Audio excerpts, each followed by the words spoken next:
Hello and welcome back. This particular video is all about my top 5 rookie redraft picks for this season. Now this will vary slightly from the dynasty picks I previously did in another video, but this is a very important one because obviously a lot of you aren't doing larger, longer term leagues and you're looking at this year only. So we wanted to evaluate these rookies and give you the best value we can in them. Now my list is made up of all my top 5 is made up of running backs. There are no wide receivers mentioned. Now the reason for this is very simple. If you look at the metrics on wide receivers coming into the league and producing, it's incredibly rare. We've only had 4 in the last 10 years that have come in, and I know we've mentioned this before on a previous podcast. Only 4 in the last 10 years that have come in and been relevant year 1. So I don't put them onto any rookie top list because there's no point. I'm not going to know for sure, and I don't want to give you bad advice. I want to pick players out that could do damage from year 1 in a redraft league, and if the ADPs are right, they're well worth targeting. So this is the list of 5 that I'm going to give you. Leonard Fournette still tops this list. He's a no-brainer in redraft. People are frightened of him, but he's actually going at a really good ADP point. I mean, at the moment, from when I remember looking at Fantasy Pros the other day, he was at 20. So that puts him in the second round of pretty much every single league. So there's nothing to fear there because we're looking at 180 fantasy points using my metrics that I like to use. And I don't see any reason why Leonard Fournette cannot at least give you that back. So that's the flaw. I cannot see the only thing that could stop him doing it is injury. There's no history of that, and this is a very, very powerful player in a decent improving team. Yeah, they've got some roads to go down, but the Jags are going to have to lean more and more on him. And you know what? I think their defence improves a little bit more this year, the Jags, and there'll be more opportunities from him closer in to the end zone to make up more fantasy value for him. So Leonard Fournette is an easy number 1 for me. Number 2, I mentioned in the Dynasty picks how high I was on Cook. I'm staying high here in redraft leagues on Cook. He's flying under the radar a bit. His ADP has dropped because he didn't have a good combine. A few people have put off with him. I actually like him from year 1. I've already given you previously in the Dynasty what I think he can do in year 1, but I'm going to narrow it down a little bit more. I think we can look at quite safely somewhere in the range of 750 to 900 rushing yards. But actually, his real strength will lie in this offence in the receiving part. I suspect he gets 600 to 700 yards. That's a very nice combined total of 1,400 yards. And any number between 6 and 10 touchdowns. So this is a potential steal, really, in redraft leagues. So don't let the ADP fool you. Do not let the combine scare you off. Have a think about this player and you evaluate what you think of his opportunity in that offence. And if you don't like him, then swerve.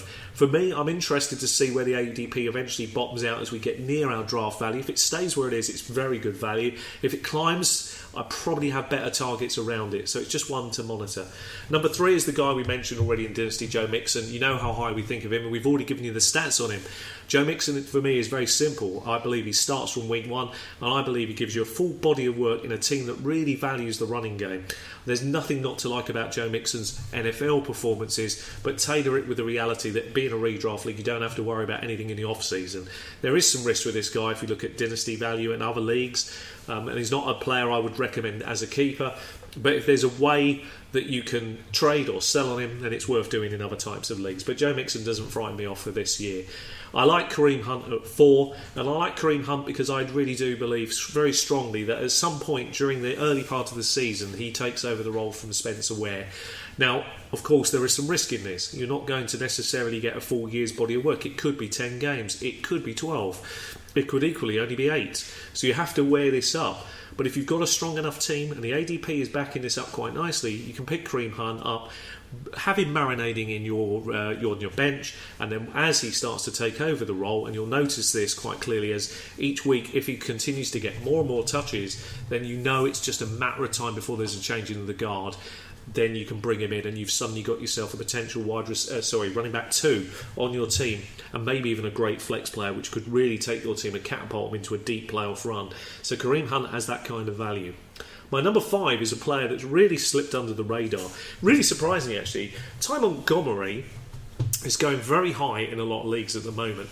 And that's concerning because Ty Montgomery is a project player, and I didn't see enough in year 1 for me to be very happy about this. I watch Green Bay very closely because I like the tooth factors really interest me when you talk about redraft leagues. First of all, Green Bay tend to have these smash mouth kind of football that suits the weather conditions and suits the kind of way that they play.